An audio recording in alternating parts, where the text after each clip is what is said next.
If you found that your cold calling lists are completely useless only after spending exorbitant amounts of money because the data was never verified before it went into your sequencer, I'm going to show you how you can find and verify direct mobile numbers from your existing contact list just like I did here. Simply upload your CSV and the work is done for you, and the phone numbers that come back are actually ready to call. You can write the most perfectly personalized cold email. Send it from the most perfectly warmed up inbox. Follow up with the person several times, and the person that you're trying to reach may still never even see it because their inbox is already packed with 200 plus unread emails, and yours that just came in this morning is one amongst 40 others. Plus, with the AI tools that everybody is using now, only makes the inboxes even louder. But having a direct phone number changes the map because one text or call lands directly in front of an actual human being who needs to deal with it immediately. But the problem is that most people have no clue where to even find these numbers in the first place. But that's exactly what I'm going to show you today using only one tool. First, go to the Scalelist.com website to create an account and get a certain number of free credits to get started. Once you're logged into the Scalelist dashboard,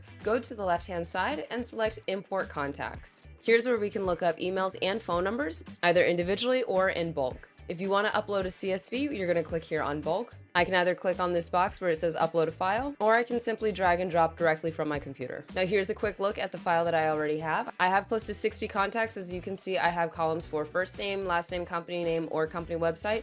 Most of them I have company website, but there are some that I only have a company name for. Now I'm just going to drag and drop this file directly from my computer, and then we want to make sure to map out our columns properly. So first name, last name, company, and website, those all look correct. If your columns are arranged in a different order, you can always click here at the top and you can select different mapping for those specific columns. Since mine looks good, I'm going to leave it as is and click validate columns. Okay, my file has been uploaded and I have a total of 56 leads. Here I can select the name that I'd like to give to my leads list. I'm just going to keep it as it is, the same as what the file name is. And at the bottom, we can toggle on or off either getting emails or getting mobile phone numbers. I only want phone numbers, so I'm going to toggle off get emails and toggle on get mobile numbers. And the cost per mobile phone number found is 20 credits. No credits are charged for any phone numbers that are not found. Once everything looks good, hit the blue import leads button. Now it's processing and it's opened up into a new page. We can see the progress bar at the top. We're going to pause right there and we'll come right back when it's finished. And we're all finished. And out of the 56 leads, 53 phone numbers have been found. And we can scroll down and see all of our phone numbers that have been listed. I can either push these leads to a CRM or I can export this list into a new CSV file. Additionally, if I want to search for emails, I can easily just click on this blue actions button and select search emails. If I'm looking to get this list in an Excel file format, I can click on this button with the three dots at the top right hand side and export as an Excel file. Now, if you want to try this for yourself, the link in the description below takes you to the Scalelist.com website where your free credits are waiting for you. And let me know in the comments, what's been the thing that's holding you back from doing cold calling? And finally, if you want to see exactly how you can upload a CSV in order to find emails for your contacts, this next video walks through exactly that. Now it's your turn, scale smarter and not harder.